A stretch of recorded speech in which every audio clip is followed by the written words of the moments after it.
The great controversy between Christ and Satan did not end at the cross, but continues to play out in the lives of men and women down here on earth. After the ascension of Jesus, the early struggle was between the dominant paganism of the Roman Empire and the new religion of Christianity.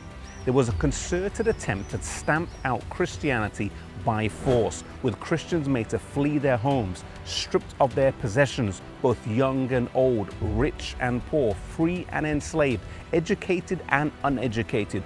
All were persecuted alike.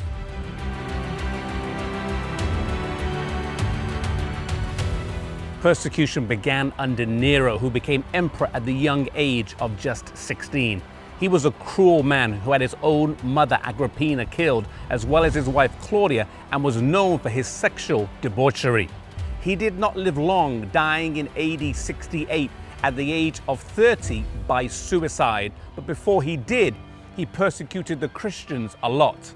After the Great Fire of Rome of AD 64, some people accused Nero of starting the fire, and so to remove suspicion from himself, he accused the Christians. They were subjected to lots of persecution, crucifixions, being thrown to the wild animals, and being burned alive, which was not motivated by a sense of justice, but of personal cruelty.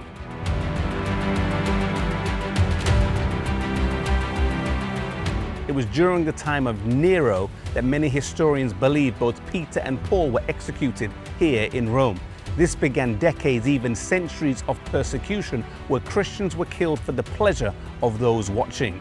Sporting stadiums like the Colosseum behind me were commonplace throughout the empire, and where gladiatorial games would take place, and often Christians killed for the pleasure of those watching. It's claimed today by many that many Christians were not killed in this fashion, or they were only killed because they were poor or enslaved, but this constitutes a rewriting of history.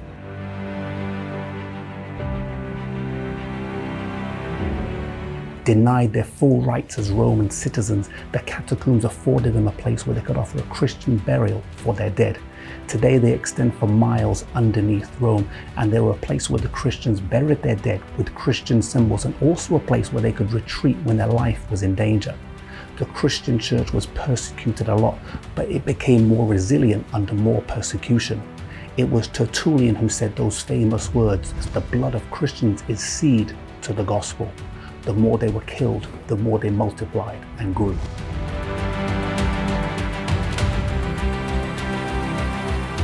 Realizing that the Christian church could not be stamped out by force, the tactics of the enemy switched. If you can't beat them, then join them. Rome transitioned from pagan to papal. Temples dedicated to paganism were converted to Christian, such as the Pantheon here behind me. Built in 125 AD by Emperor Hadrian, it was converted to a Catholic church in 609 AD. Idols dedicated to various gods were given Christian names such as Saint Peter, and paganism walked in the front door.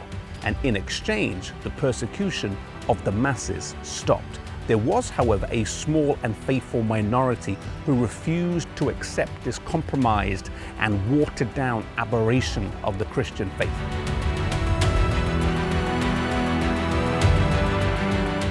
Today, the Christian church in many parts of the world does not suffer the persecution of this time, but Paul writes in 2 Timothy 3 verse 12 that all who live godly in Christ Jesus will suffer persecution.